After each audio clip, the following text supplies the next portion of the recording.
நேசிக்கு நல்ல ஆண்டவரே, நன்றியோடு துதிக்கிறோம், ஸ்தோத்திரிக்கிறோம். கடந்த 6 மாதங்களாக கிருபையாக எங்களை நடத்தினீர். எங்களுடைய குடும்பங்களையும் எங்களுடைய ஆண்டவரே ஊழியத்தையும் எங்களுடைய காரியங்கள் எல்லாம் ஜெயமாய் நடத்தி தந்ததுக்காக ஸ்தோத்திர ஆண்டவரே. நாங்கள் நினைப்பதற்கும் ஜெபிப்பதற்கும் அதிகமான காரியங்களை கடந்த 6 மாதங்கள் கர்த்தர் செய்திருக்கிறீர். இனி வருகிற எந்த புதிய மாதத்திலும் கர்த்தர் எங்களுக்கு வைக்கப்பட்டிருக்கிற எல்லா நன்மையான ஈவுகளை ஆண்டவரே பரத்திலிருந்து எங்களுக்கு தரப்போவதுக்காக நன்றி செலுத்துகிறோம், துதிக்கிறோம் ஆண்டவரே. அதனால் வருகிற எல்லா தேவ பிள்ளைகள் பல எதிர்பார்ப்போடு பல ஆண்டவரே காரியத்தோடு வந்து கொண்டிருக்க எல்லா பிள்ளைகளோடு கர்த்தர் இடைபடும்படியா நாங்கள் ஜெபிக்கிறோம். தேவாவியான முற்றிலுமா நீர் பொறுப்படுத்தி நடத்துவீராக. எங்களை தாழ்த்துகிறோம் ஆண்டவரே. இந்த மாதத்தை கரத்தில் அர்ப்பணிக்கிறோம். எங்களுடைய வேலை, தொழில், பிசினஸ், படிப்பின் காரியங்கள், ஊழியங்கள், குடும்பத்தின் காரியங்கள் ஒவ்வொன்றையும் கர்த்தர் நீர் பொறுப்படுத்தி நடத்த போவதற்காக ஸ்தோத்திரம் கர்த்தாவே. ஆண்டவரே, தேவ சித்தம் எங்களுடைய வாழ்க்கையில, எங்களுடைய குடும்பங்களில், எங்களுடைய ஊழியத்தின் பாதையில நிறைவேற எங்களை அர்ப்பணிக்கிறோம். எங்களை தாழ்த்துகிறோம் ஆண்டவரே. நீர் பொறுப்படுத்தி நடத்துவீராக. இயேசு கிறிஸ்து மூலம் ஜெபம் கேளும் எங்கள் ஜீவன் நல்ல பிதாவே. ஆமென், ஆமென். ஹல்லேலூயா, ஹல்லேலூயா. நம்ம எல்லாரும் சேர்ந்து ஆண்டவரே நாம் தொழுது கொண்டு பரிசுத்த அலங்காரத்துடனே கர்த்தரை தொழுது கொள்ளுங்கள் என்ற வார்த்தையின் பிரகாரமாக ஆண்டவரை நாம் தொடர்ந்து பாடி கர்த்தரை நாம் ஆராதிப்போம். தொழுகிறோம் எங்கள் பிதாவே, பொழுதெல்லாம் ஆவி உண்மையுடனே பரிசுத்த அலங்காரத்துடனே தரிசிப்பதனால் சரணம் சரணம். இந்த பாடல் நம்ம எல்லாரும் சேர்ந்து நாம் பாடி கர்த்தரை மையப்படுத்துவோம்.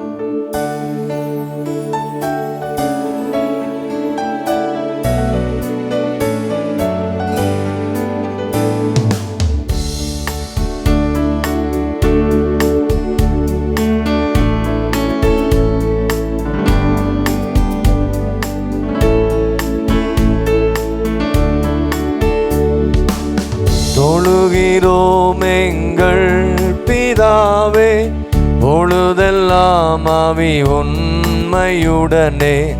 தொழுகிறோம் எங்கள் பிதாவே, பொழுதெல்லாம் ஆவி உண்மையுடனே. பரிசுத்த அலங்காரத்துடனே தரிசிப்பதினால் சரணம் சரணம். பரிசுத்த அலங்காரத்துடனே தரிசிப்பதினால் சரணம் சரணம். தொழுகிறோம் எங்கள் பிதாவே, பொழுதெல்லாம் ஆவி உண்மையுடனே. தொழுகிறோம் எங்கள் பொழுதெல்லாம் ஆவி உண்மையுடனே. வெண்மையும் சிவப்புமானவர், உண்மையே உருவாய் கொண்டவர். வெண்மையும் சிவப்புமானவர், உண்மையே உருவாய் கொண்டவர். என்னை மீட்டு அன்னையே இதோ சரணம் சரணம். என்னை மீட்டு கொண்டவர் அன்னையே இதோ சரணம் சரணம். தொழுகிறோம் எங்கள் பிதாவே, பொழுதெல்லாம் ஆவி உண்மையுடனே. தொழுகிறோம் எங்கள் பொழுதெல்லாம் ஆவி உண்மையுடனே. கண்கள் பூரா கண்கள் போல, கண்ணங்கள் பாத்தீகள் போல. கண்கள் பூரா கண்ணங்கள் பாத்தீகள் போல. சின்னங்கள் சீரந்ததாலே எண்ணில்லாத சரணம் சரணம். சின்னங்கள் சீரந்ததாலே எண்ணில்லாத சரணம் சரணம். தொழுகிறோம் எங்கள் பிதாவே, பொழுதெல்லாம் ஆவி உண்மையுடனே. தொழுகிறோம் எங்கள் பிதாவே, பொழுதெல்லாம் ஆவி உண்மையுடனே. அடியார்களின் அஸ்திவாரம் அறிவிக்க கேட்காத விஸ்தாரம் அடியார்களே அறிவு கேட்காத விஸ்தாரம் கூடி வந்த எம்மலங்காரம் கோட கோடியம் சரணம் சரணம் எம்மலங்காரம் கோட கோடியம் சரணம் சரணம் தொழுகிறோமே பிதாவே பொழுதெல்லாம் ஆவி பரிசுத்த அலங்காரத்துடனே பரிசிப்பதினால் சரணம் பரிசுத்த அலங்காரத்துடனே பரிசிப்பதினால் சரணம் சரணம் தொழுகிறோமே. எல்லாரும் வாயில தந்த இந்த கால வேளையில பொழுதெல்லாம் ஆமை தொழுகிறோமே எங்கள் பிதாவே பொழுதெல்லாம் ஆவி உண்மை பரிசுத்த பரிசுத்த அலங்காரத்துடனே தரிசிப்பதினால் பரிசுத்த அலங்காரத்துடனே தரிசிப்பதினால் சரணம் சரணம் தொழுகிறோமே எங்கள் பிதாவே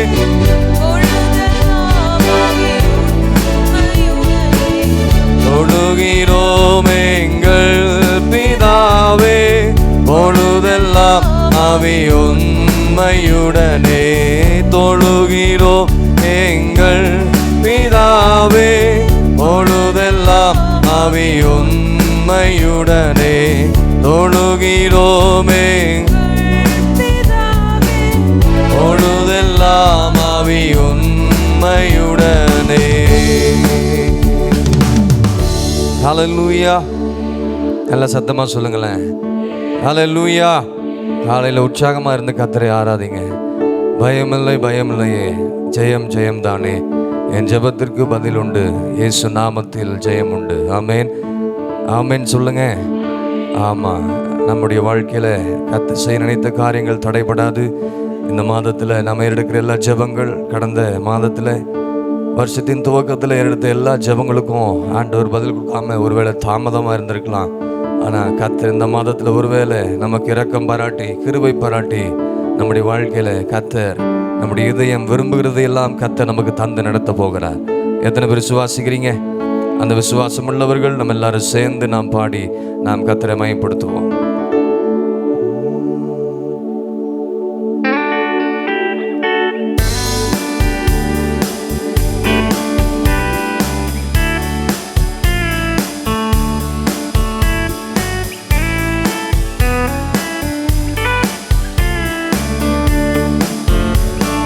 பயமில்லை பயமில்லையே, ஜெயம் ஜெயம் தானே, எனக்கு பயமில்லை பயமில்லையே, ஜெயம் ஜெயம் தானே.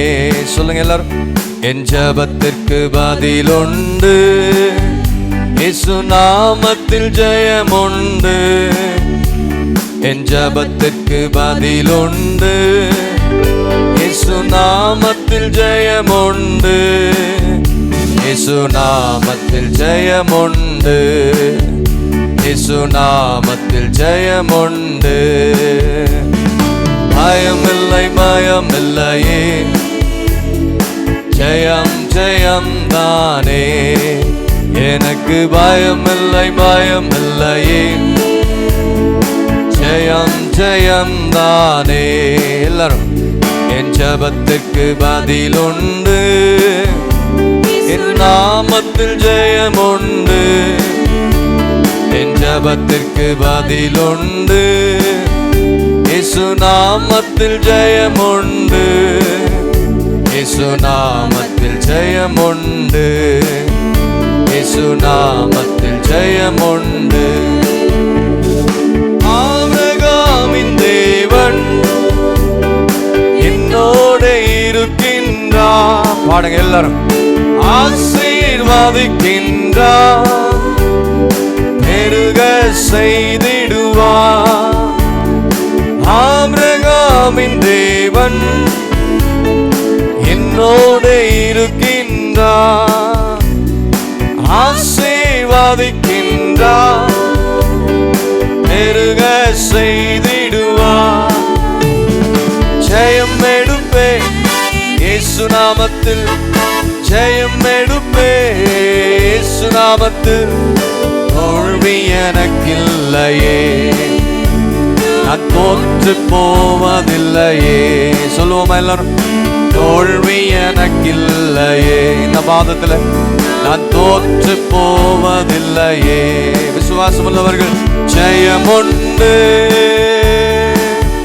இயேசு நாமத்திலே, ஜெயம் உண்டு இயேசு நாமத்திலே, ஜெயம் உண்டு நாமத்திலே,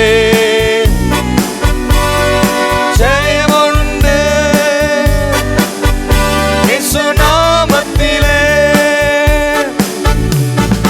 ஜெயமில்லை பயமில்லையே, ஜெயம் ஜெயம் தானே. சேர்ந்து எல்லாரும் பாடுங்க, எல்லாரும். பயமில்லை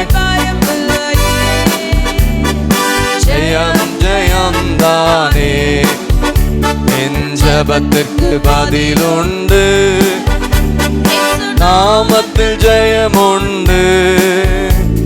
என் ஜெபத்திற்கு பதிலுண்டு, என் நாமத்தில் ஜெயம் உண்டு. இயேசு நாமத்தில் ஜெயம் உண்டு, இயேசு நாமத்தில் ஜெயம் உண்டு. இதயம் விரும்புவதை எனக்கு தந்திடுவார். சொல்லுவோமா? என் ஏக்கம் எல்லாமே எப்படியும் நிறைவேற்றுவார். விசுவாசத்தோடு எல்லாரும். இதயம் விரும்புவதை எனக்கு தந்திடுவார், என் ஏக்கம் எல்லாமே எப்படியும் நிறைவேற்றுவார். ஜெயம் எடுப்பே இயேசு நாமத்தில், ஜெயம் எடுப்பே இயேசு நாமத்தில். தோல்வி எனக்கில்லையே, நான் தோற்று போவதில்லையே. ஆமே, தோல்வி எனக்கு நம்பிக்கையோடு தோற்று போவதில்லையே. ஜெயமுண்டு ஜெயமுண்டு நாமத்திலே, ஜெயமுண்டு இயேசு நாமத்திலே, ஜெயமுண்டு இயேசு நாமத்திலே, ஜெயமுண்டு இயேசு நாமத்திலே. பயமில்லை பயமில்லையே. எல்லாரும் பாடணும் தேவ சமூகத்துல. இந்த கால வேளையில புதிய பலத்தோடு சோர்வோடு இருக்கக்கூடாது. நல்ல மகிழ்ச்சியோடு வாயில திறந்து கர்த்தரை பாடி ஆராதிக்கும் பொழுது நமக்கு நம்முடைய வாழ்க்கையில கர்த்தர் எல்லாம் செய்ய வல்லவர். பயமில்லை பயமில்லையே, ஜெயம் ஜெயம் தானே. வேண்டுதல் விண்ணப்பங்கள் பிரியமாய் ஏற்றுக்கொண்டார், நாம் செலுத்தும் துதி பலியை மறவாமல் நினைக்கின்றார். இந்த மாதத்துல கர்த்தர் நினைத்து எல்லாவற்றையும் கர்த்தர் தருவார். பாடுங்க விசுவாசத்தோடு. நாம் செலுத்தும் துதி பலிகள் மறவாமல் நினைக்கின்றார். ஜெயம் எடுப்பே இயேசு நாமத்தில், ஜெயம் எடுப்பே இயேசு நாமத்தில். தோல்வி எனக்கில்லையே, தோற்று போவதில்லையே. தோல்வி எனக்கில்லையே. சொல்லுங்க எல்லாரும் சேர்ந்து. நான் ஜெயம் உண்டு, ஜெயம்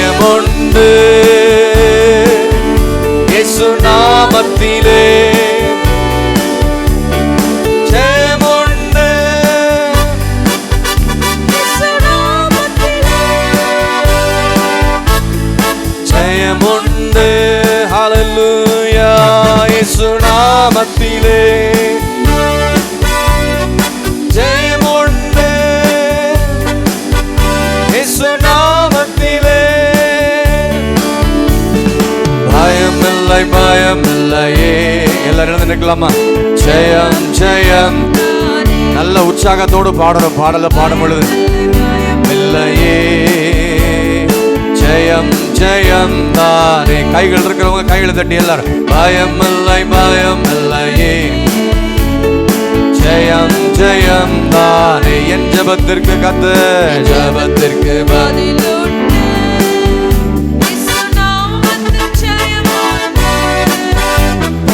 ஜெபத்திற்கு பதிலுண்டு. இயேசுநாமத்தில் ஜெயமுண்டு. இயேசுநாமத்தில் ஜெயமுண்டு. இயேசுநாமத்தில் ஜெயமுண்டு. ஹல்லேலூயா. பயமில்லை பயமில்லை ஜெயம் ஜெயம் தானே. ஆமே பயமில்லை ஜெயம் ஜெயம் தானே. என் ஜெபத்திற்கு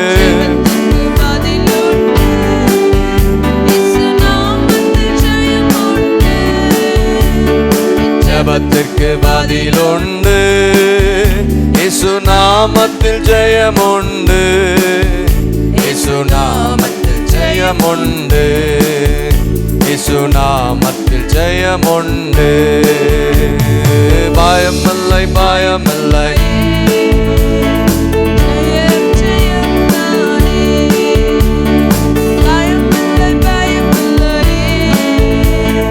ஜெயம் ஜெயம் தானே. என் ஜெபத்திற்கு பதில் உண்டு. இயேசுநாமத்தில் ஜெயமுண்டு. என் ஜெபத்திற்கு பதில் உண்டு. இயேசுநாமத்தில் இயேசுநாமத்தில் ஜெயமுண்டு. இயேசுநாமத்தில் ஜெயமுண்டு. ஹல்லேலூயா ஹல்லேலூயா ஹல்லேலூயா.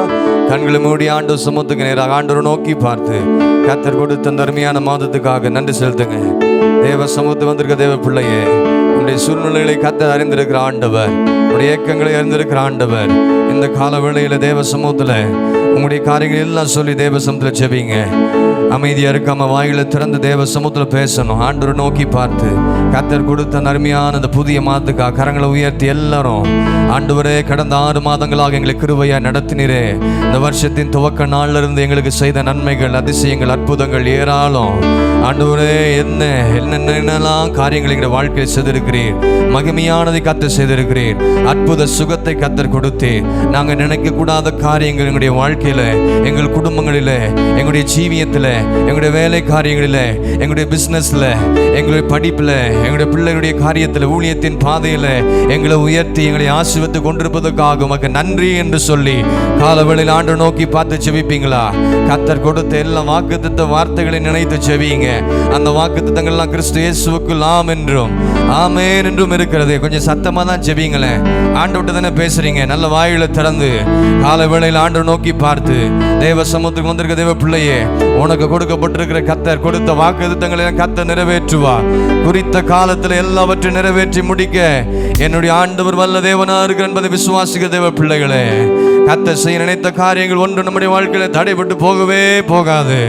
கர்த்தர் செய்ய நினைத்த காரியங்கள் ஒன்றும் தடைபட்டு போகவே போகாது. ஹல்லேலூயா ஹல்லேலூயா ஹல்லேலூயா ஹல்லேலூயா ஹல்லேலூயா ஹல்லேலூயா.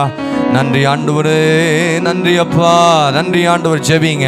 இந்த மாதத்தில் உங்களுக்கு கர்த்தர் என்னெல்லாம் செய்யணும்னு விரும்புறீங்க, அந்த மாதத்தில் கர்த்தர் இதெல்லாம் நீங்கள் ஆண்டவருடைய கருத்தில் பெற்றுக்கொள்ள வேண்டும் என்று விரும்புகிறீங்களோ, முதலாவது உங்களை சரியான விதத்தில் சுத்திகரித்து கொண்டு உங்களை பரிசுத்தப்படுத்தி கொண்டு ஆண்டவருடைய உம்முடைய வழியில் உம்முடைய சித்தத்துக்கு நான் நடப்பேன், வசனத்துக்கு ஏற்றபடி நாங்கள் வாழுவோம், எங்களை குடும்பம், எங்களுடைய பிள்ளைகள்.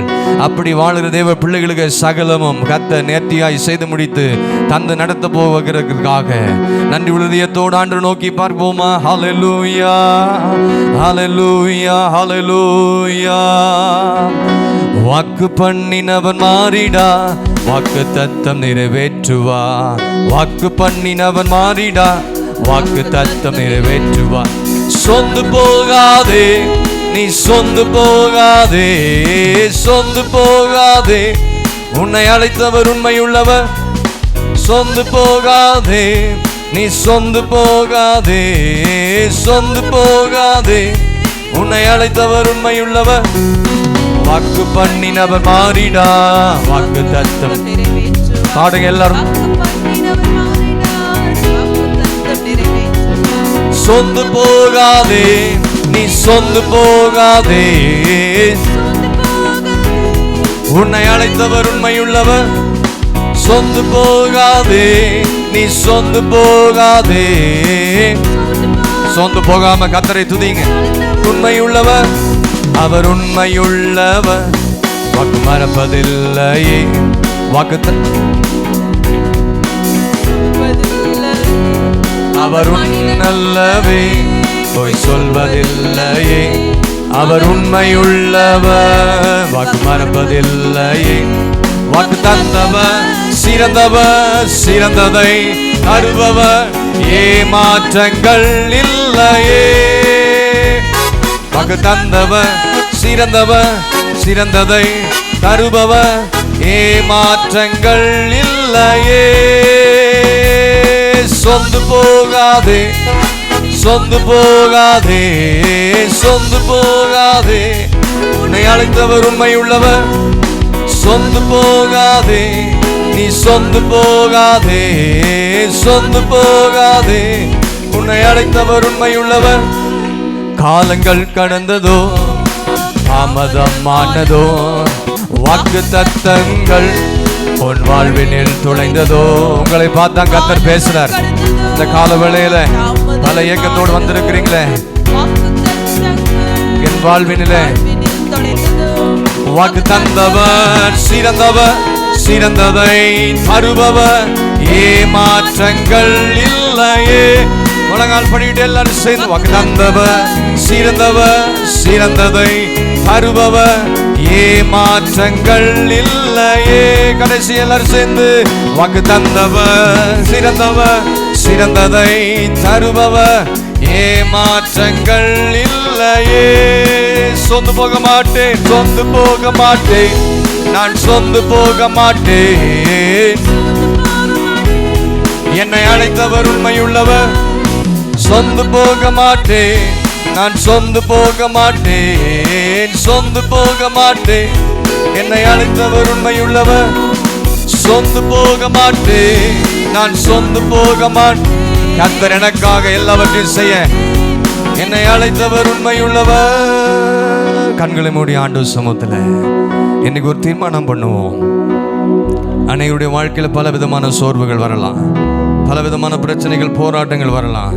சில காரியங்கள் நிமித்தமாக நம்முடைய வாழ்க்கையில வருகிற சோர்வு நிமித்தமாக தான் கர்த்தர் சொன்னாரு, சோர்ந்து போறவனுக்கு ஒரு பலன் கொடுக்கிறவரா இருக்கிறார், சத்துவத்தை பெருக பண்ணுகிற தேவனா இருப்பேன் என்று கர்த்தர் சொல்லுகிறார். இந்த நாட்கள் நாம் பாடினது போல, இந்த நாள் நாம் பாடினது போல, வாக்கு தந்தவர் சிறந்தவர், சிறந்ததை கர்த்தர் தருபவர், ஏமாற்றம் என்பதே இல்லை. எத்தனை பேர் ஆமென் சொல்றீங்க? கண்களை மூடி ஆண்டவர் சமூகத்துக்கு நேராக தாவீதுடைய வாழ்க்கையில் எவ்வளவு சோர்வுகள் வந்த பொழுது 61 சங்கீதம் 2ஆம் வசனம் சொல்றாரு, என் இருதயம் தொய்யும் போது பூமியின் கடையாந்திரத்திலிருந்து உம்மை நோக்கி நான் கூப்பிடுவேன், எனக்கு எட்டாத உயரமான கண்மலையில் என்னை கொண்டு போய் விடும் என்று சொல்லி தேவ சமூகத்தில் தாவீது ஆண்டவரை நோக்கி கூப்பிட்டு தன்னுடைய விண்ணப்பத்தை ஆண்டவர் சமூகத்தில் வைக்கிறார். அதை கவனிங்க ஆண்டவரே என்று சொல்லி ஜெபிக்கிறார். எல்லா சூழ்நிலையில வனாந்திரத்தில் அவர் ஓடிக்கொண்டிருந்த பொழுது சரீர பிரகாரமான காரியங்கள் மாத்திரமில்ல, தாவீதுக்கு மன ரீதியாகவும் பலவிதமான சோர்வுகள் வந்த பொழுது அவர் ஒருவேளை தன் மகன் அப்சலோமுக்கு பயந்து வனாந்திரத்தில் ஓடிக்கொண்டிருந்த நேரங்களில் நம்முடைய வாழ்க்கையில் சில நேரங்களில் இப்படிப்பட்ட இருதய தோய்வு, சோர்வுகள், பலவீனங்கள், எதிர்பாராத நஷ்டங்கள், குடும்பங்களில் போராட்டங்கள், சரீர பலவீனங்கள், இனி அவ்வளவுதான் என்னால் தாங்க முடியாது என்று சில சூழ்நிலைகளுக்குள் வரும் பொழுது தாவீது சோர்ந்து போன போது அவன் சோர்ந்து போயே கிடக்கல. இன்னைக்கு நிறைய பேர் நம்முடைய வாழ்க்கையில் சில காரியம் நடந்த உடனே சோர்ந்து போய் அப்படியே உட்கார்ந்துடுறோம். ஆனால் தாவீது அப்படி இல்லை. பூமியின் கடையாந்தரங்களிலிருந்து கர்த்தரை நோக்கி கூப்பிட்டார். பூமியின் கடையாந்திரங்கள் இருந்து அவர் கர்த்தரை நோக்கி கூப்பிடும் பொழுது என்னை ஆண்டவரே நம்முடைய கண்மலையிலே என்னை உயர்த்துங்க ஆண்டவரே என்று சொல்லி தாவீது ஜெபிக்கிறார். அங்கதான் நமக்கு பாதுகாப்பு. என்னை பார்க்கலாம் அந்த உயர்ந்த கண்மலை இயேசுவை அவன் அண்டி நோக்கி கூப்பிடும் பொழுது கர்த்தர் எல்லா இக்கட்டுகள் இருந்தோம் அவனை விடுவித்து அவனை பாதுகாத்தார். அவனுக்கு வேண்டிய எல்லா விதமான ஆசீர்வாதங்களை உயர்வுகளை கர்த்தர் தந்து எல்லா ஜனங்களுக்கு முன்பதாக ஆசீர்வாதமாக உயர்த்தி சத்துருக்கு முன்பதாக அவன் தலை எண்ணெயினால் அபிஷேகம் பண்ணி அவன் தலையை கர்த்தர் உயர்த்தினது போல தாவீது வீட்டில் எங்கும் கர்த்தருக்கு முன்பதாக பயந்து உண்மையிலோட இருந்தபடினால கர்த்தர் உயர்த்தினார். அவனை சோர்வுகளை நீக்கினார். அவனுக்கு விரோதமாக எழும்பின எல்லா சத்துருக்களை சிதறடிக்க பண்ணினார். அவன் ஜெபம் கேட்கப்பட்டது.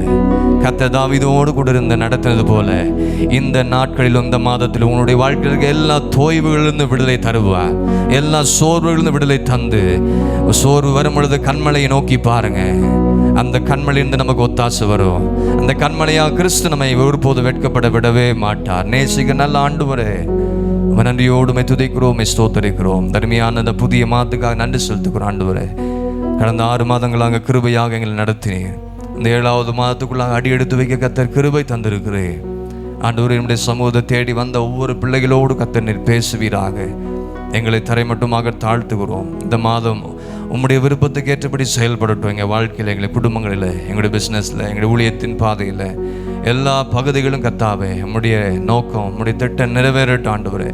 நாங்கள் சென்று கொண்டிருக்க எல்லா பாதைகளிலிருந்தும் எங்களுக்கு ஜெயத்தை கர்த்தர் கட்டளையிடுவீராக. எங்களுக்காக கர்த்தர் நீர் யுத்தம் செய்வீராகப்பா. எங்களுடைய சோர்வுகளை எல்லாம் மாற்றி வாழ்க்கையில் தேவ சமாதானத்தை சந்தோஷத்தையும் ஒவ்வொருவருக்கும் கர்த்தர் தந்து நடத்துங்க. அவர்கள் ஜெபிக்கிற எல்லா ஜெப விண்ணப்பங்களை கர்த்தர் கேட்டு ஆண்டவரே அவர்களுக்கு எல்லா விதமான நன்மையான ஈவுகள் பரத்திலும் தந்து நடத்துவீராக. எங்களை தாழ்த்துகிறோம், அர்ப்பணிக்கிறோம், ஒப்பு கொடுக்குறோம் கர்த்தாவே. தேவ சித்தம் நிறைவேறட்டும். இயேசு கிறிஸ்து மூலம் ஜெபம் கேளும் எங்கள் ஜீவனில் நல்ல பிதாவே. ஆமென், ஆமென். அல்லேலூயா, அல்லேலூயா. நாம் எப்போதும் கர்த்தரை துதிக்கிற ஆராதிக்கிற ஜனமாக நாம் இருக்க வேண்டும் என்று தேவன் விரும்புகிறார்.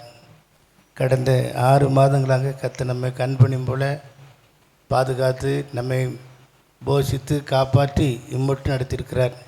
இப்போ நான் வருஷத்தின் நடுவில் வந்திருக்கிறோம். ஆமீன், அல்லேலூயா. அதுக்காக நான் பாட்டு பாட போகிறதில்லை. இந்த வருஷத்தின் மத்தியிலும் கூட ஆண்டு நம்மோடு இடைப்பட்டு கொண்டிருக்கிறார், பேசி கொண்டிருக்கிறார். தேவ நோக்கம் நம்ம ஒவ்வொருடைய வாழ்க்கையில் நிறைவேற வேண்டும் என்று தேவன் விரும்புகிறார். இந்த நாளிலும் நாம் ஒரு வாக்குத்தத்த வசனத்தை நாம் படிக்கலாம். ஏசாயா தீர்க்கதரிசன புஸ்தகம் 27வது அதிகாரம் 3வது வசனம். ஏசாயா 27:3. கர்த்தராகிய நான் அதை காப்பாற்றி அடிக்கடி அதற்கு தண்ணீர் பாய்ச்சி ஒருவரும் அதை சேதப்படுத்தாதபடிக்கு அதை இரவும் பகலும் காத்துக்கொள்வேன். அல்லேலூயா. I the Lord do keep it, I will water it every moment, lest any hurt it. I will keep it night and day. இரவும் பகலும் பாதுகாக்கிற தேவனுடைய கரமானது நமக்கு வாக்கு பண்ணியிருக்கிறது. ஆகவே இங்கே நாம் வாசித்த இந்த வேத வசனத்தின் அடிப்படையில் நாம் கவனிக்க வேண்டிய முக்கியமான சில வார்த்தைகள் அதற்கு, அதை என்பதுதான் ரொம்ப கவனிக்க வேண்டிய ஒரு காரியம். ஏனென்றால் தேவன் என்னை குறித்தும் நம்மை குறித்தும் ஒரு பெரிய நோக்கத்தை வைத்திருக்கிறார்.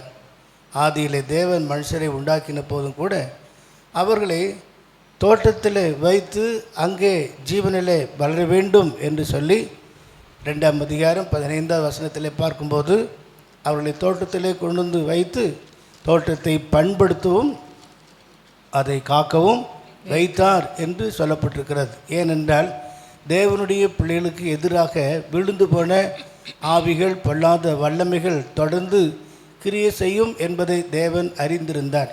ஏனென்றால் ஏதேன் தோட்டத்திலேயே நாம் 2ஆம் கொரிந்தியரில் வாசிக்கிறது போல சர்ப்பமானது தன் தந்திரத்தினாலே ஏவாளை வஞ்சித்தது போல உங்கள் மனதும் கிறிஸ்துவை பற்றிய உண்மை நின்று விலகி கெடுக்கப்படுமோ என்று பயந்திருக்கிறேன் என்று பவுல் சொல்வது போல ஆண்டவர் நம்மை குறித்தும் பயந்திருக்கிறார். ஏனென்றால் நம்முடைய மனது நம்முடைய வாழ்க்கையில் தேவ சித்தம் நிறைவேற முடியாமல் போய்விடக்கூடாது என்பதற்காக ஆண்டவர் நம்மோடு கண்ணும் கருத்துமாக இருக்கிறதை நாம் பார்க்கிறோம். அதை என்று நாம் பார்க்கிறோம், அதற்கு என்று நாம் பார்க்கிறோம். அப்படி என்றால் புதிய ஏற்பாட்டில் நாம் பார்க்கும்போது எபேசியர் 5ஆம் அதிகாரத்தில் தாம் அதை திருவசனத்தை கொண்டு, தாம் அதை திருவசனத்தை கொண்டு தண்ணீர் முழுக்கினால் சுத்திகரித்து பரிசுத்தமாக்குறதுக்கும் கரை தறி முதலான ஒன்றுமில்லாமல் பரிசுத்தமும் பிழையற்றதுமான மகிமையுள்ள சபையாக தமக்கு முன் நிறுத்தி கொள்வதற்காக தம்மை தாமே அவர் ஒப்பு கொடுத்தார் என்றால், சபைக்காகத்தான் ஆண்டவராய் இயேசு கிறிஸ்து ஜீவனை கொடுத்தார். பாவிகளை ரட்சிக்க இயேசு உலகத்தில் வந்தார் என்று சொல்வது பொதுவான ஒரு காரியம். ஆனால் அவர் ஜீவனை கொடுத்தது ஒரு புதிய சபையை, இல்லாவிட்டால் சரீரமான சபையை, மணவாட்டி சபையை உருவாக்க வேண்டும் என்பதற்காக. தாம் அதை திருவசனத்தை கொண்டு என்கிற அந்த வார்த்தையை நாம் மலையாளத்தில் கவனிப்போம் என்றால், தாம் அவளை என்று தான் சொல்லப்பட்டிருக்கிறது. அவள் என்றால் மணவாட்டியை குறித்து சொல்லப்பட்டிருக்கிறது. அப்படி என்றால் நாம் ஒவ்வொருவரும் அவருக்கு பிரியமான மணவாட்டியாக மாற வேண்டும் என்பது தேவ நோக்கம். அதற்காகவே கர்த்தர் நம்மை தெரிந்து கொண்டிருக்கிறார். ஏனென்றால் எத்தனையோ கோடானு கோடி தேவ தூதர்கள் தம்மோடு கூட இருந்து ஆராதித்து கொண்டிருந்தாலும் மனுஷனுடைய துதிகளே அவர் வாசம் பண்ணுகிற தேவனாக இருக்கிறார். மனிதர் மேல் பிரியம் கொண்டிருக்கிறார். மனிதனுக்குள்ளே தம்முடைய வாசஸ்தலத்தை உருவாக்க வேண்டும் என்று அவர் விரும்புகிறார். ஆகவே தான் இந்த 27வது அதிகாரம் 1ஆம் வசனத்தை நீங்கள் பார்த்தீங்கன்னா, எதிராய் செயல்படுகிற இந்த பொல்லாத பாம்பின் வல்லமை, சர்ப்பத்தின் வல்லமையை முதலாவது கொன்று போடுகிறதை நாம் பார்க்கிறோம். முதல் வசனம்,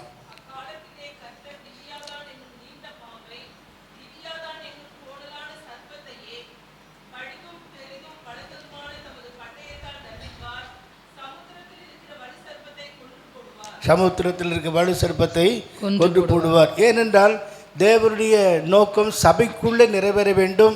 சபையாய் இருக்கிற, சரீரமான சபையாய் இருக்கிற எனக்குள்ளும் நமக்குள்ளும் நிறைவேற வேண்டும் என்பதற்காகத்தான் இங்கே அந்த சர்ப்பத்தை, பாம்பை கொன்று போடுகிறதாக நாம் பார்க்கிறோம். ஏனென்றால் ஆரம்ப காலத்திலிருந்தே தேவ ஜனங்களுக்கு எதிராக இந்த சர்ப்பத்தின் வல்லமை கிரியை செய்ததுனால தேவன் நம்மை குறித்து கண்ணும் கருத்துமாக இருக்கிறதை நாம் பார்க்கிறோம். ஆகவே தான் 2வது வசனம் சொல்கிறது, திராட்சை தோட்டம், இல்லாவற்றில் தேவனுடைய தோட்டம் என்று அங்கே பார்க்கிறோம் இல்லையா? திராட்சை தோட்டம் உண்டாயிருக்கும், அதை குறித்து ஒரு பாடல் என்று இங்கே நாம் பார்க்கிறோம். ஆகவே பிரியமானவர்களே, நாம் வாசிக்க கேட்ட 27ஆம் அதிகாரம் 3வது வசனத்தில் சில முக்கியமான சில குறிப்பை நாம் பார்த்து முடிக்கலாம்.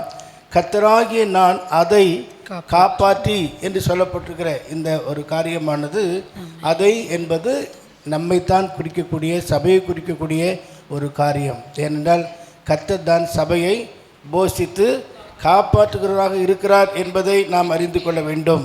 தேவனுடைய பிள்ளைகளாகிய நாம் நமக்குள்ளே தேவ நோக்கு நிறைவேற வேண்டும் என்பதற்கு நாம் கண்ணும் கருத்துமாக இருப்பதை பார்க்கிறோம். தேவ நோக்கு நமக்கு நிறைவேற வேண்டும் என்பதற்கு சீயோனை குறித்து எவ்விதமாக கடும் வைராக்கியமாக இருக்கிறார் என்று வேதத்தில் படிக்கிறது போல தேவ நோக்கு நமக்கு நிறைவேற வேண்டும் என்று தேவன் விரும்புகிறார்.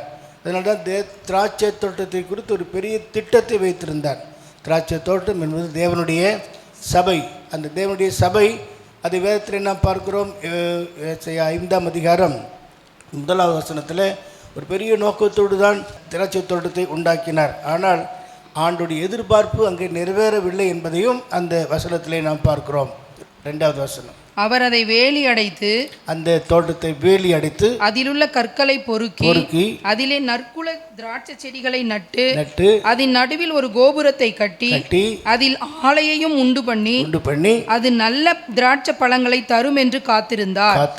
அதுவோ கசப்பான பழங்களை தந்தது. இதுதான் பழைய ஏற்பாட்டு இஸ்ரவேல் ஜனங்களுடைய வீழ்ச்சிக்கு காரணமாக இருந்தது. எவ்வளோ நன்மைகளை பெற்றிருந்தாங்க, எவ்வளோ அற்புதங்களையும் அடையாளங்களையும் கண்டிருந்தும் கூட செங்கடலின் ஓரத்திலேயே அவங்க கலகம் பண்ணினாங்க இல்லையா? அதே போல் அவங்க வனாந்தரம் முழுவதுமாக பல நேரங்களில் அவர்கள் முறுமுறுத்து கர்த்தரை பரீட்சை பார்த்து அநேகர் வனாந்தரத்திலே மாண்டு போனார்கள் என்பதை நாம் 1 கொரிந்தியர் 10ஆம் அதிகாரத்திலே நாம் பார்க்கிறோம்.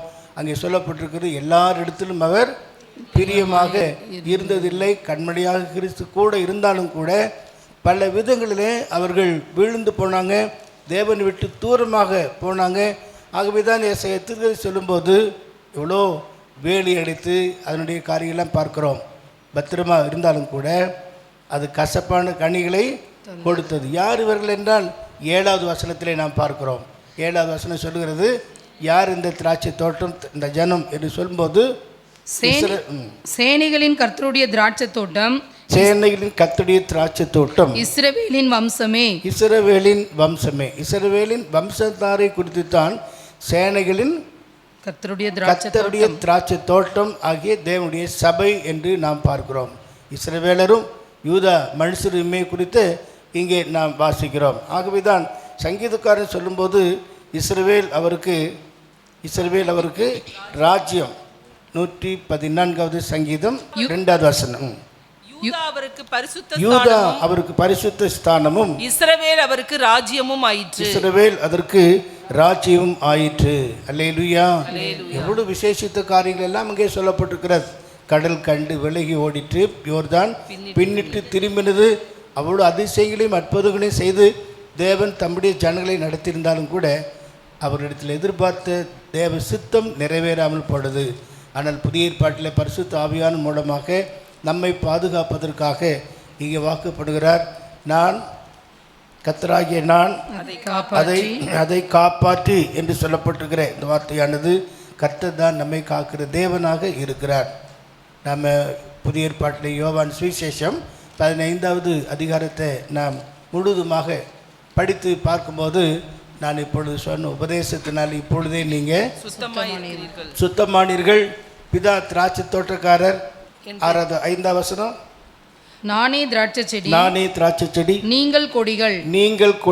ஒருவன் என்னிலும் நான் அவனிலும் நிலைத்திருந்தால் அவன் மிகுந்த கனிகளை கொடுப்பான். என்னை அல்லாமல் உங்களால் ஒன்றும் செய்யக்கூடாது. அப்படி என்றால் அவரோடு கூட நாம் நிலைத்திருக்க வேண்டும், உறுதியாய் இருக்க வேண்டும் என்று வேதம் நமக்கு தெளிவாக சொல்லுகிறது. இதற்காகத்தான் உபதேசம் கொடுக்கப்படுகிறது. நான் இப்பொழுது சொன்ன உபதேசத்தினாலே நீங்கள் இப்பொழுதே சுத்தமானீர்கள், பரிசுத்தமானீர்கள், சுத்திகரிக்கப்பட்டீர்கள். அப்படிப்பட்டவங்க கனி கொடுக்கறது மட்டுமல்ல, மிகுந்த கனிகளை கொடுக்கறது மட்டுமல்ல, தேவன் அவர்கள் மூலமாக மகிமைப்படுவார் என்று அந்த பகுதியிலே பார்க்கிறோம். அது மட்டுமல்ல, அவர்கள் எனக்கு சீஷராக இருப்பாங்க என்று சொல்லி ஆணித்தரமான அருமையான வார்த்தைகளை நாம் அங்கே பார்க்கிறோம். ஆகவே அவர்தான் நம்மை காப்பாற்றுகிற தேவனாக இருக்கிறார். எபேசியர் 5ஆம் அதிகாரத்தில் 29ஆம் வசனம் சொல்லும்போது கர்த்தர் தான் சபையை போஷித்து காப்பாற்றுகிறாராம். கர்த்தர் சபையை போஷித்து காப்பாற்றுகிறார் என்று சொல்லப்பட்டிருக்கிறார். ஆகவே நான் கர்த்தராகி நான் அதை நான் என்ன செய்வேன், காப்பாற்றி என்று சொல்லப்பட்டிருக்கிறார். நமக்கு ஒரு பாதுகாப்பு சபைதான், சபைக்குள்ளதான் என்பதை நாம் அறிந்து கொள்ள வேண்டும்.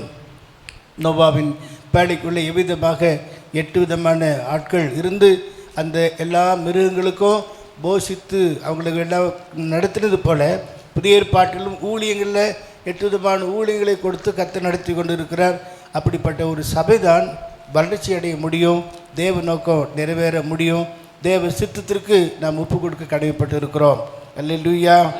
அது மட்டுமல்ல, நாம் வேத வசனத்தை பார்க்கும்போது நம்முடைய இஷ்டத்துக்கேற்ற ஊழியர்களை தேவன் தருவதில்லை, தேவனுடைய சித்தத்துக்கேற்ற ஊழியர்களை தேவன் தருகிறார்.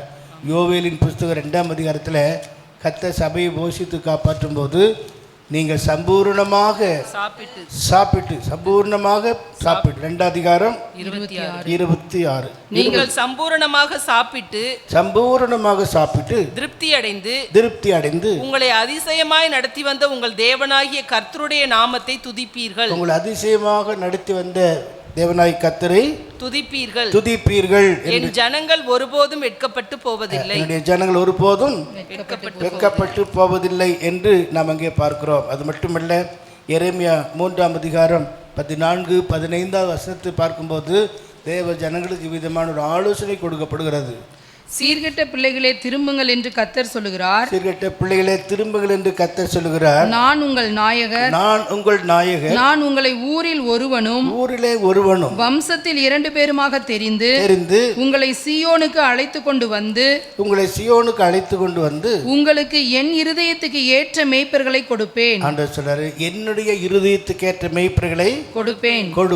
அவர்கள் உங்களை அறிவோடும் புத்தியோடும் மேய்ப்பார்கள். ஆண்டவருடைய இருதயத்துக்கு ஏற்ற மேய்ப்பர்களை தேவன் சபைக்கு கொடுக்கும்போது தான் அவர்கள் நம்மை அறிவோடும் புத்தியோடும் மேய்ப்பார்கள். நம்முடைய விருப்பத்திற்கு அல்ல, நம்முடைய சித்தத்திற்கு அல்ல. ஆண்டவர் தாமே தம்முடைய ஜனங்களை போஷித்து காப்பாற்ற வேண்டும், அறிவோடும் புத்தியோடும் இருக்க வேண்டும் என்பதற்காக அவருடைய இருதயத்துக்கேற்ற மெய்ப்பரை கர்த்தர் சபைக்கு கொடுக்கிறார். ஆகவேதான் தாவீதினுடைய வாழ்க்கையில நாம் பார்க்கிறோம், தேவனே தாவீதை குறித்து முன்னமே சாட்சி கொடுத்தார்.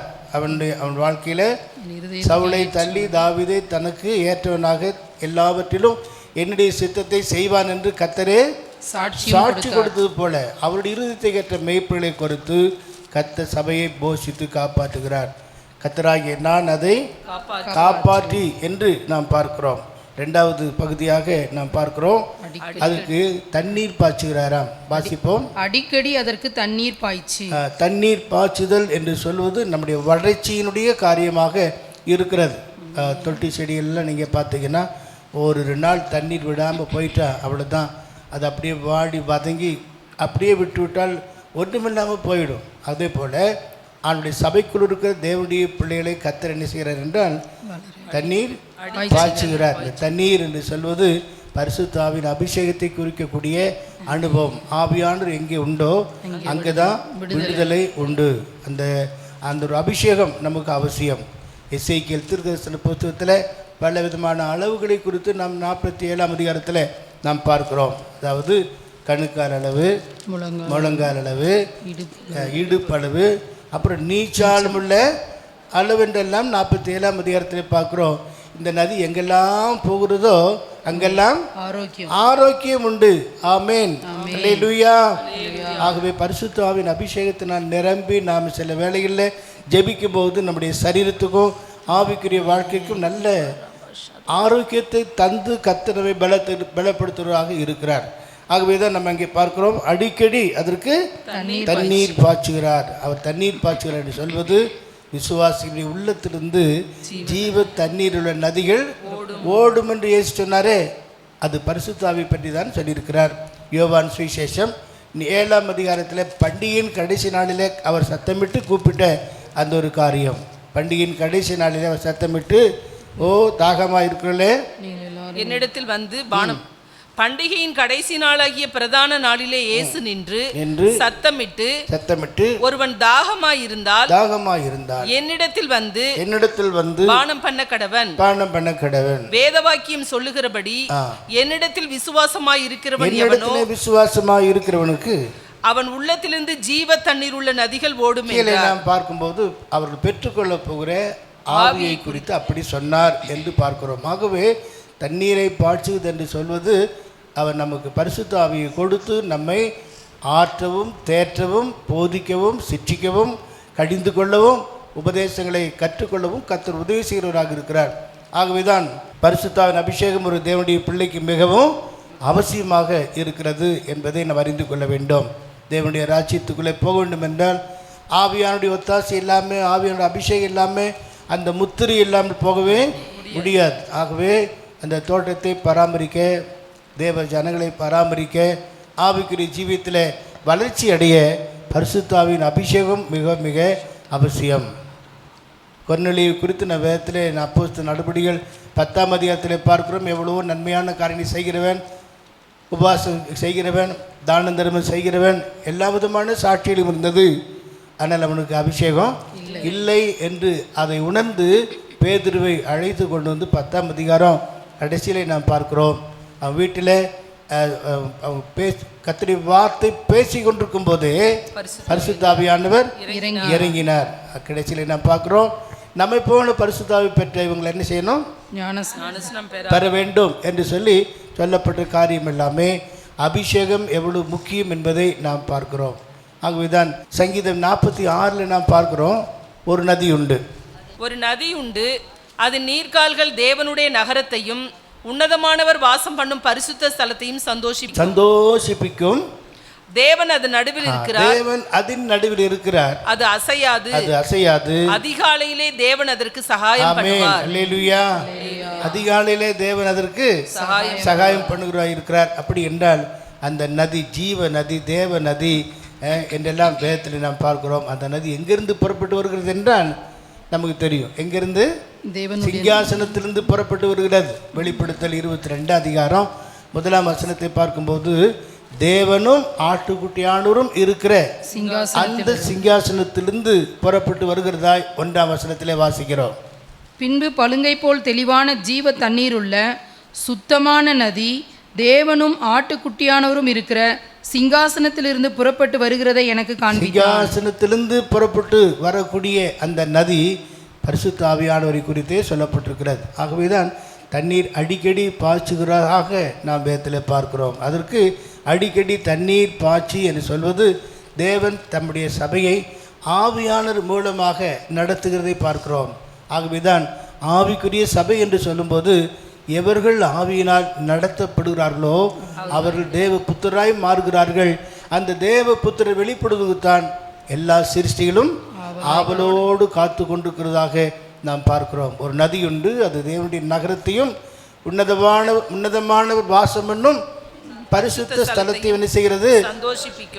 சந்தோஷிப்புகிறது. அதனால்தான் ஆவியிலே நம்ம அனலாக இருந்து ஆவிக்குரிய ஜீவியத்தில் இன்னும் அதிகமாக வளரும்போது தேவ நோக்கு நமக்குள்ளே நிறைவேறும். அங்கே நாம் பார்க்கிறோம், தேவன் அது நடுவில் இருக்கிறார், அது அசையாது. உறுதியாக உண்மையாக உத்தமமாக கடைசி வரைக்கும் நிலைத்திருக்க வேண்டும் என்றால் ஆவியானுடைய ஒத்தாசை நமக்கு தேவை. பலத்தினாலும் அல்ல, பராக்கிரமத்தினாலும் அல்ல, எல்லாம் அவருடைய ஆவியினாலேயே ஆகும். சங்கீதம் 65:9 தேவரீர் பூமியை விசாரித்து அதற்கு நீர் பாய்ச்சுகிறீர். தண்ணீர் நிறைந்த தேவ நதியினால் அதை மிகவும் செழிப்பாக்குகிறீர். இப்படி நீர் அதை திருத்தி அவர்களுக்கு தானியத்தை விளைவிக்கிறீர். அதன் வரப்புகள் தணியத்தக்கதாய் அதன் படைச்சால்களுக்கு தண்ணீர் இறைத்து அதை மழைகளால் கரைய பண்ணி அதன் பயிரை ஆசீர்வதிக்கிறீர். அல்லேலூயா. இவ்விதமாக தண்ணீர் எவ்வளவு பாய்ச்சுகிறோமோ அவ்வளவாக ஆசீர்வாதம் உண்டாகிறது என்பதையெல்லாம் இங்கே நாம் பார்க்கிறோம். எவ்வளவு நம்ம ஆவிக்குரிய வாழ்க்கையில் முன்னேறி செல்ல விரும்புகிறோமோ அப்பொழுது நமக்கு உன்னதங்களில் உள்ள சகல ஆசீர்வாதத்தையும் தருவார் இல்லையா? எபேசியர் 1ஆம் அதிகாரம் 3வது வசனத்தை வாசிக்கும்போது இந்த ஆசீர்வாதம் ஹெல்ப் ஃப்ரம் எபவ், உன்னதத்திலிருந்து வரக்கூடிய காரியமாக இருக்கிறது. நம்முடைய கர்த்தராகிய இயேசு கிறிஸ்துவின் பிதாவாகிய தேவனுக்கு ஸ்தோத்திரம். அவர் கிறிஸ்துவுக்குள் உன்னதங்களிலே ஆவிக்குரிய சகல விதமான ஆசீர்வாதத்தினாலும் நம்மை ஆசீர்வதித்திருக்கிறார். ஆசீர்வதிக்க போகிறார் என்றல்ல, ஆசீர்வதித்து இருக்கிறார். தேவனுடைய சபையை இவ்வளவாக அவர் நேசிக்கிறதை நாம் பார்க்கிறோம். ஆகவே நான் அதுக்கு அடிக்கடி தண்ணீர் பாய்ச்சுகிறேன் என்று சொல்கிறது மட்டுமல்ல, இறுதியாக சொல்கிறாரு, எந்த சேதமும் வராதபடிக்கு இரவும் பகலும் காத்துக்கொள்வேன் என்று கர்த்தருடைய வார்த்தை சொல்லப்பட்டிருக்கிறது. ஆமென். அதனால தான் நான் பாடணும், பயம் இல்லையே, பயம் இல்லையே, பயம் இல்லையே. இயேசுவோடு நாம் இருப்போம் என்றால் நமக்கு பயமே இல்லை. அல்லேலூயா. ஆகவேதான் வேத வசனத்தின் அடிப்படையிலே வாக்குத்தத்தங்களை பெற்றுக்கொள்கிற தேவனுடைய பிள்ளைகள் அதில் உறுதியாக இருக்கும்போது, அதில் மட்டும் சார்ந்து கொண்டிருக்கும்போது நமக்கு எவ்விதமான பயமும் இருக்க வேண்டிய அவசியமே இல்லை. 91வது சங்கீதத்தில் கூட நிறைய வாக்குத்தத்தங்களை பார்க்கிறோம். 5-6வது வசனத்தை நாம் படிக்கும்போது அங்கே சொல்லப்பட்டிருக்கிறது, இரவிலே உண்டாகும் பயங்கரத்திற்கும் பகலிலே பறக்கும் அம்புக்கும் இருளில் நடமாடும் கொள்ளை நோய்க்கும் மத்தியானத்தில் பாழாக்கும் சங்காரத்துக்கும் பயப்படாதிருப்பாய். அல்லேலூயா. சொல்லாதவங்க எல்லாரும் சேர்ந்து சொல்லுவோம், அல்லேலூயா. இரவும் பகலும் காக்கிற ஒரு தேவன் நமக்கு இருக்கிறார். அல்லேலூயா.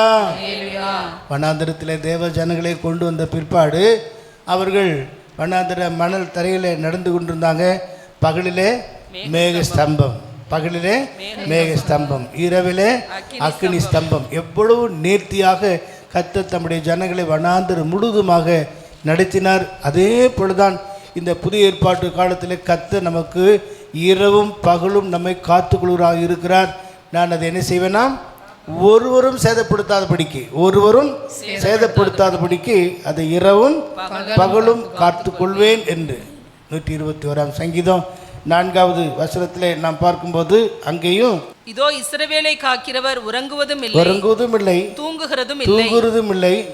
6ஆம் வசனம், பகலிலே வெயிலாகிலும் இரவிலே நிலவாகிலும் உன்னை சேதப்படுத்துவதில்லை என்று சொல்லி வாக்கு பண்ணியிருக்கிறார். ஆகவே பிரியமானவர்களே, இந்த நாட்களில் வெயில் அதிகமாக இருக்கிறது என்று சொன்னாலும் கூட கர்த்தர் நமக்கு எல்லாருக்கும் நிழலாக பாதுகாப்பாக இருக்கிறார் என்பதை நாம் ஒருபோதும் மறந்துவிடக்கூடாது. ஆகவே தான் இந்த அருமையான வாக்குத்தத்தத்தின் அடிப்படையில் கர்த்தராகிய நான் அதை காப்பாற்றி அடிக்கடி அதற்கு தண்ணீர் பாய்ச்சி ஒருவரும் அதை சேதப்படுத்தாதபடிக்கு அது இரவும் பகலும் காத்து கொள்வேன் என்று கர்த்தர் நமக்கு வாக்கு பண்ணுகிறார். நாம் ஒன்றுக்கும் பயப்பட வேண்டியதில்லை.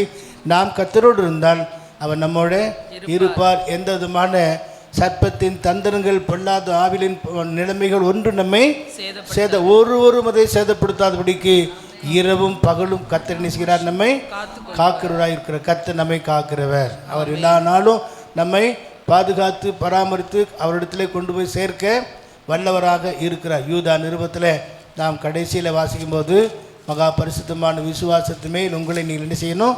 உறுதிப்படுத்தி கொண்டு கட்டி எழுப்பி கொண்டு 20ஆம் வசனம், நீங்களோ பிரியமானவர்களே உங்கள் மகா பரிசுத்தமான விசுவாசத்தின் மேல் உங்களை உறுதிப்படுத்தி கொண்டு பரிசுத்த ஆவிக்குள் ஜெபம் பண்ணி தேவனுடைய அன்பிலே உங்களை காத்துக்கொண்டு நித்திய ஜீவனுக்கு ஏதுவாக நம்முடைய கர்த்தராகிய இயேசு கிறிஸ்துவினுடைய இரக்கத்தை பெற காத்திருங்கள். ஆமென், அல்லேலூயா. நாம காத்திருந்து இந்த ஆசீர்வாதத்தை பெற்றுக்கொள்ள வேண்டும். ஆகவே இந்த 27வது அதிகாரம் 3வது வசனத்தின் அடிப்படையில் அவர் நம்மை பாதுகாத்து போஷித்து காப்பாற்றி நீர் பாய்ச்சி இரவும் பகலும் ஒருவரும் நம்மை சேதப்படுத்தாதபடிக்கு காக்கிற தேவன் கர்த்தர் நம்மை ஆசீர்வதிப்பாராக.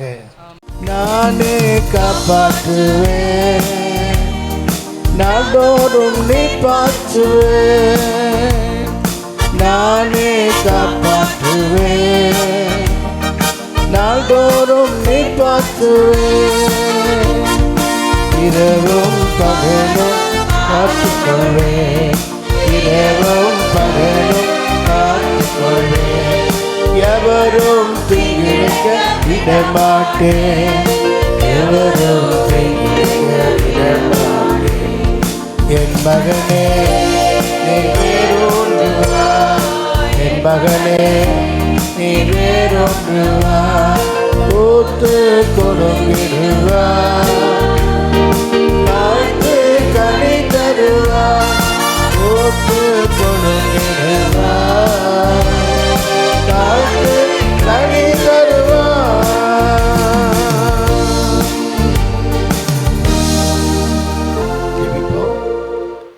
எங்களை நேசிக்கிறதான எங்கள் நல்ல தகப்பனே, நன்றியோடு நாங்கள் மெய் துதிக்கிறோம், மெய் ஸ்தோத்திரித்து மகிமைப்படுத்துகிறோம்.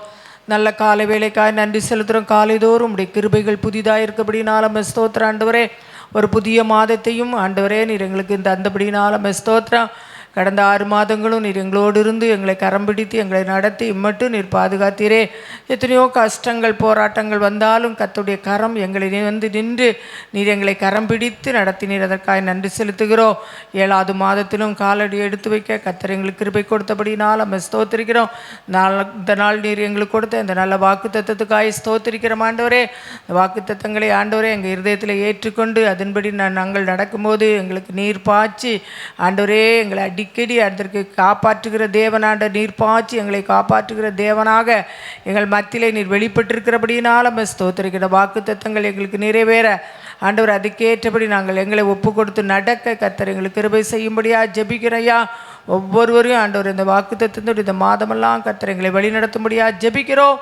இந்த மாதம் கர்த்தருடைய பிள்ளைகள் செய்கிற எல்லா கையின் பிரயாசங்களையும் கர்த்தர் நீர் ஆசீர்வதிக்கும்படியாக ஜெபிக்கிற ஆண்டவரே. ஒவ்வொருடைய வருமானங்களை பெருக்கித்தாரு, வியாபாரங்களை ஆசீர்வதியும் ஆண்டவரே. கர்த்தரை நம்பி இருக்கிற பிள்ளைகளை ஒருபோது நீர் கைவிட மாட்டீர் ஆண்டவரே. உண்மையாய் தம்மை நோக்கி கூப்பிட யாவருக்கும் நீ சமீபமாய் இருக்கிற எங்கள் தேவன் ஆண்டவர் உம்மை நோக்கி பார்க்கிறோம் ஆண்டவரே. இந்த காலை வேளையில் தேவ சமூகத்தில் வந்த கர்த்தருடைய பிள்ளைகள் ஒவ்வொருவரையும் நீர் ஆசீர்வதித்து அனுப்பும்படியாக ஜெபிக்கிறோம். உம்முடைய ஆலயத்தில் கர்த்தர் நீ உலாவி கொண்டிருக்கிற தந்தபடியினாலும் ஸ்தோத்திரம். நீர் எங்கள் மத்தியில் இருக்கிறீர் ஆண்டவரே. நாங்கள் உம்மை காண்கிறோம், எங்களோடு உப்ப பேசுகிறீர். அதற்காக நன்றி செலுத்துகிறோம் ஆண்டவரே. வந்த ஒவ்வொருவரையும் ஆசீர்வதித்து அனுப்பும். இந்த பகலெல்லாம் உடைய சமூகம் எங்களோடு இருந்து கத்தாவே எங்களை காத்து நீர் வழி நடத்தும். தாழ்த்தி வெறுமையாக்கி உடைய கருத்தில் ஒப்பு கொடுக்கிறோம். இயேசுவின் நாமத்தில் கேட்கிறோம் பிதாவே, ஆமென். ஆமென். என் ஆத்துமாவே கர்த்தரை ஸ்தோத்திரி, என் முழுமே அவருடைய பரிசுத்த நாமத்தை ஸ்தோத்திரி. என் ஆத்துமாவே கர்த்தரை ஸ்தோத்திரி, அவர் செய்த சகல உபகாரங்களை மறவாதே. ஆமென். நம்முடைய கர்த்தராகிய இயேசு கிறிஸ்துவின் கிருபையும் பிதாவாகிய தேவனுடைய அன்பும் பரிசுத்த ஐக்கியமும் இன்றும் என்றும் சதா காலங்களிலும் நம்முடைய ஆண்டவராகிய இயேசு கிறிஸ்துவின் வருகை மட்டும் நம் அனைவரோடும் கூடவே இருப்பதாக. ஆமென், ஆமென், ஆமென். ஹல்லேலூயா. ஸ்தோத்திரம்.